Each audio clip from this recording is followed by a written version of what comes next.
ஐயப்பா,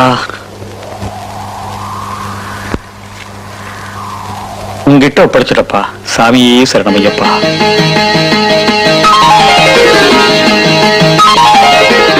இந்தப்பா, என்னுடைய பிரார்த்தனைய அந்த ஐயப்பன் கிட்ட சொல்லிட்டேன்.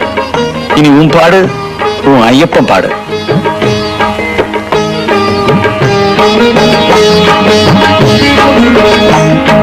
பாத்தியா சாந்தி, பாத்தியா அவர் செஞ்சது பாத்தியா?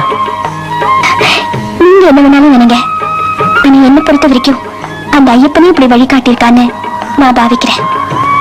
சாந்தி, உழைச்சி சம்பாதிச்சா ஒருவேளை சோறு கிடைக்கும். அதுக்கு மேல சம்பாதிச்சா என்ன செய்யறது?